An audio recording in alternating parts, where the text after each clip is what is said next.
I'm Melanie. I'm a PhD student, a first-year PhD student in the lab of Professor Vincent Timmerman, and my research is mainly focusing on macrophages in CMT1A, specifically their interaction with Schwann cells.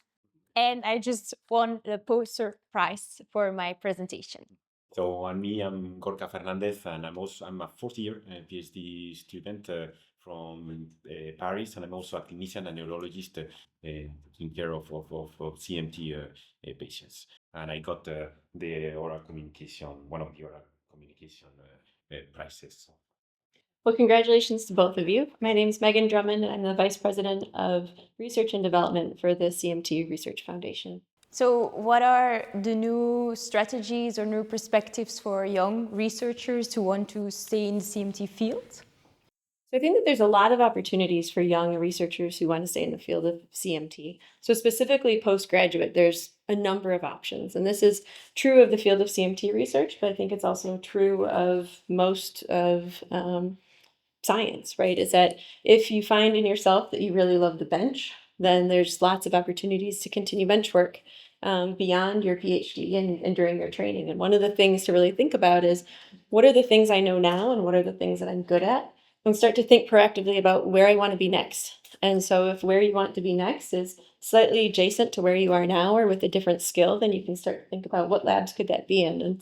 And sometimes it means going away actually from CMT or going to something slightly adjacent to pick up that additional knowledge and then coming back to it with fresh eyes to say, here's how we can address a gap that existed before, or here's how I can bring a new skill into the field of CMT research. Well, and I guess so a question that we ask ourselves as young researchers is obviously funding, and especially funding like once you finish your PhD, and it's up to you to find this type of funding. So I was wondering what are the possibilities that are open for us if we want to continue doing research in CMT. Yeah, absolutely. There's a number of funding options available. There's the ones I think that people immediately think of, which are going to government grants, which can be at times increasingly difficult. There's also a lot of great work by organizations like the CMTRF, the CMTA, the CMTF, ECRA, who are trying to pull together resources from patients and other areas to support the acceleration of research for finding treatments for CMT. Mm-hmm. I think also I'll add one more to that, which is that beyond those, you could think about, or let me say first, within those, you can think about the type of grants that go specifically to a lab. But I know a number of these organizations have young researcher awards, and those can be particularly impactful because they can support a student or a trainee for up to a certain number of years. And typically they're a little bit smaller, but the infrastructure in the lab is already there, and it can supplement a project that might be a stretch goal or something that the main lab doesn't have the resources to do, but then these organizations can help with student-specific funding. Yeah.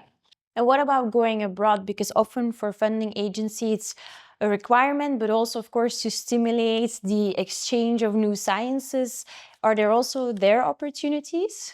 Yeah, absolutely. I think science is largely without borders, fortunately for all of us. And that's one of the things that I particularly love about science is how international it is. And in the CMT community especially, I think we saw that at this conference was that there are people from all over Europe, myself coming from the United States, several others coming from the United States. We had some Asian colleagues here. And so I think that actually we are all united by our love and desire of wanting to see things progress for CMT and our love of science and doing the right thing for patients and the advancement of the field. So I think using this network and talking to our mentors and leveraging all of our connections to be able to identify what are our next steps, how can I get to the next place scientifically, but then also geographically, I think. You know, there's plenty of opportunity for travel, and my experience has always been that labs are welcoming of everybody. Okay. Okay. Well, thank you so much for. Yes. Yeah, thank you. Thank This you. was a lot of fun, and congratulations to both of you. Thank you very much. Good to see you soon. Yes.